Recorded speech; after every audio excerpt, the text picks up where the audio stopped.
of enchantment pumps with the strengths of enchantment removal. It can exile a token. True. Sure. So it can exile a token.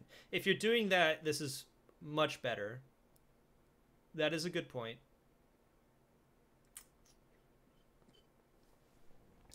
Let's call this a...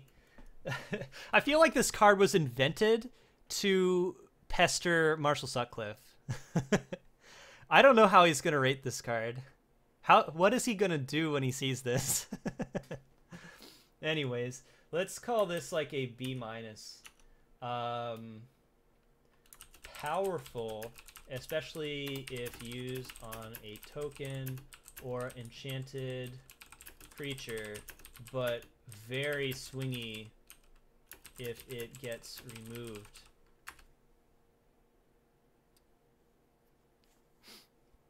Interesting. All right, let's keep going. Faithbearer Paladin. 4 mana and a white for lifelink. A lifelink 3/4. Okay, so very vanilla. There are a lot of 3-power creatures in the format, and this blocks them.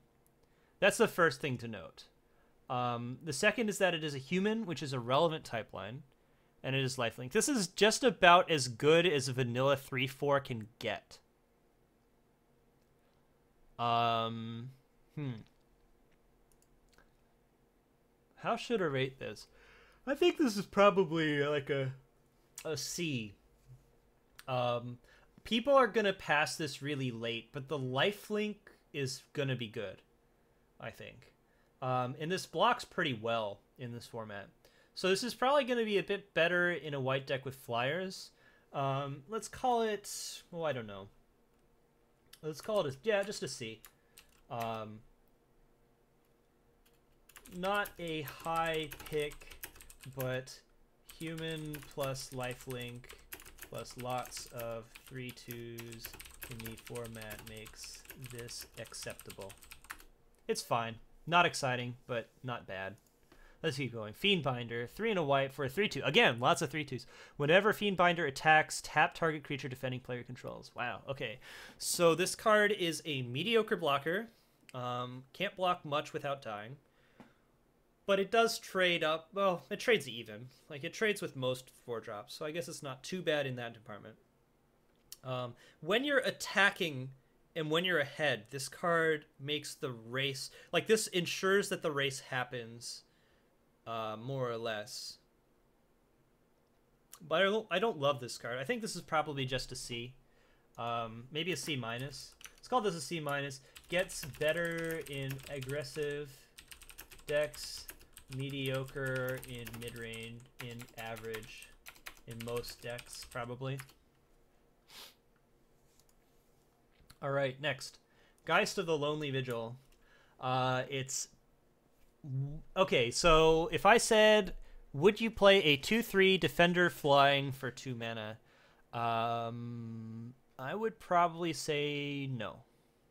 Or maybe. Like, it would depend on the set. Would I play that in Magic Origins? Yes. Would I play that in Shadows? Probably not.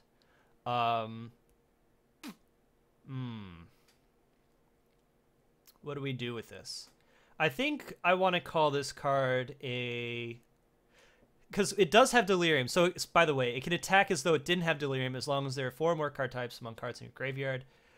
Well, yeah, sure. There are some decks I'd play Rattle Balls, but like the average mid-range deck, I don't think I'd play it if it didn't have the Delirium. With the Delirium, this gets pretty appealing, I think.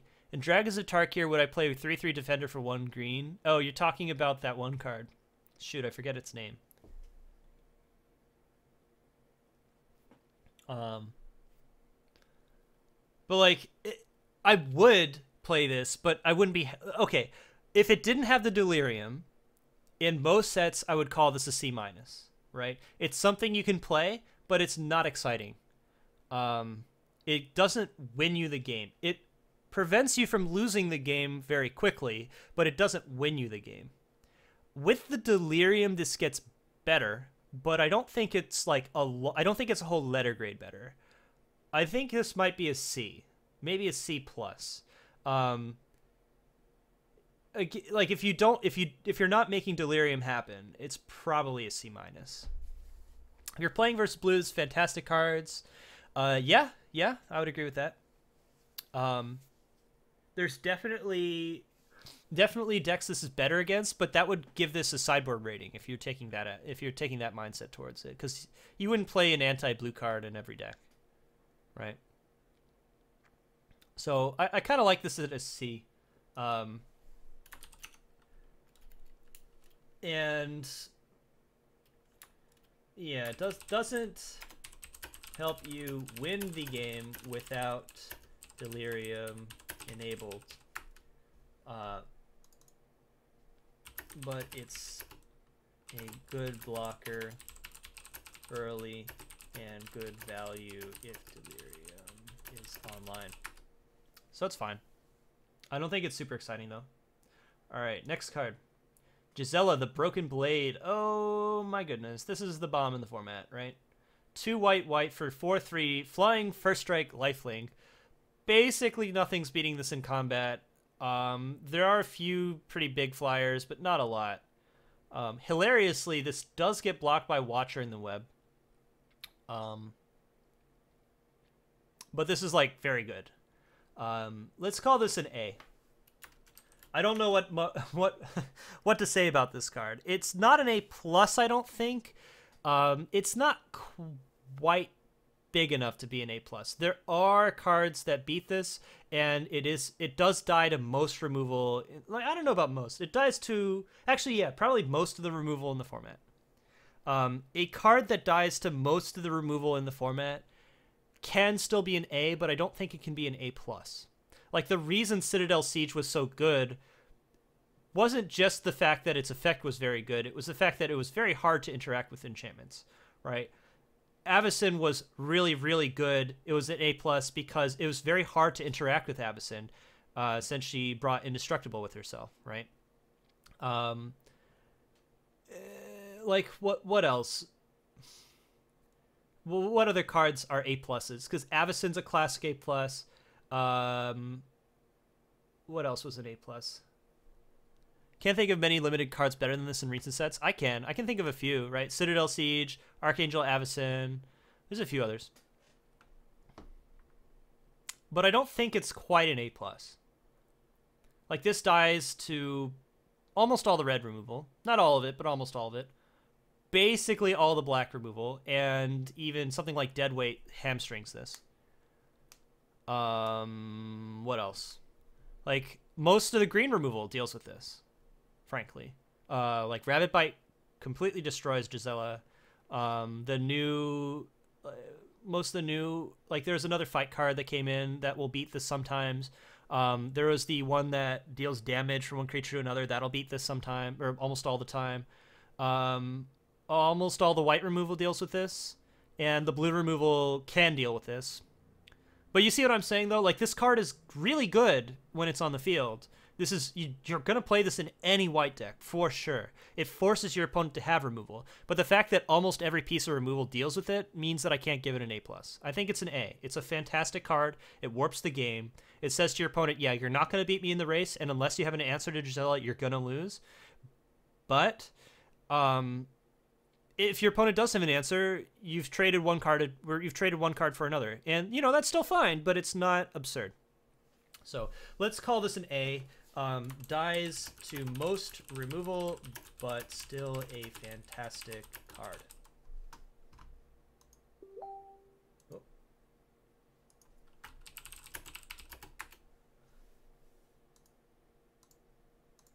Hang on, let me check. Okay, yeah. So I think that's an A. It's not A+, though. All right, let's keep going. Give no ground. 3 and a white. Target creature gets +2/+6 until end of turn and can block any number of creatures this turn. Well, that's interesting. So this is like a pseudo-fog. It's a 4-mana. It's a 4-mana combat trick that. Wow, this is hard to rate. If your opponent has mana up, it's hard to cast this. But it is... I think we call this like a C or a C+. It doesn't let you block flyers, so I wouldn't call it a make your own giant spider. But I don't think it's like B range. This is just like an expensive but worthwhile combat trick, probably. So it's probably like a C or C plus. I think it's a C. You don't want too many of these. I'd rather have a removal spell than give no ground. Playable combat trick, but somewhat expensive. That's how I rate that card. You hate that card? Yeah, I don't love it. All right, let's keep going. Guardian of Pilgrims, 1 and a white for a 2/2. All right, so that's playable. And then it says, when it enters the battlefield, target creature gets +1/+1 until end of turn. So, all right, this is probably a classic C, but this does get better in the Spirits deck. There are several Spirit Lords that make Spirits better in various ways. So let's just call that a C. Better than C in blue-white.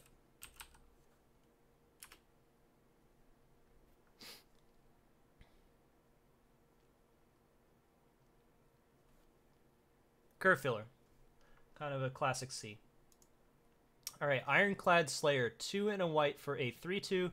When it enters the battlefield, you may return target aura or equipment card from your graveyard to your hand. It is a human, so there is a little bit of relevant text there, but most of the time this isn't going to do much. Having said that, Ironclad Slayer gets much better when you have, let me find the card, when you have, what is it, Choking Restraints, I think? Yeah, Choking Restraints. So let me pull that card back up. When you have Choking Restraints in your deck, Ironclad whatever gets much better. Whoa. It gets back the Choking Restraints. It gets back the O-Ring. Gets back a lot of things. So I think that that card goes up in value. Ironclad Slayer goes up in value when you have the enchantment removal in your deck, but I don't think it's like particularly good. Let's call this like a C.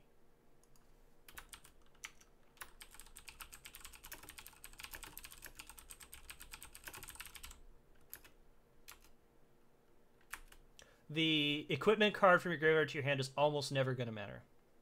Iron Rites Cleansing is the next card. Sideboard. We don't even have to think about it much. You're not going to main deck this. Let's move on. 1 and a white for a 1/1 with first strike and lifelink. So there are a fair amount of X1s in the format. So the fact that it blocks those is not irrelevant. But it also says, at the beginning of the end step, if you gain 3 or more life this turn, transform Lone Rider. What does it transform into? Oh dear. A 4/4 first strike trampling lifelinker. That's good enough that this is worth building around, I think. This card gets really, really, really good with Faith Unbroken. And let me pull that card up again. This gets absurdly good with Faith Unbroken. Like, holy crap, this card gets really good with Faith Unbroken. And that's the exact kind of swingy play you want to make, I think. It was Lone Rider into that card. There are some cards that, like, this is probably going to flip by attacking or blocking. That's how it's most likely to flip, I think. You're probably not going to be gaining too much life. Like, or rather, how should I say this?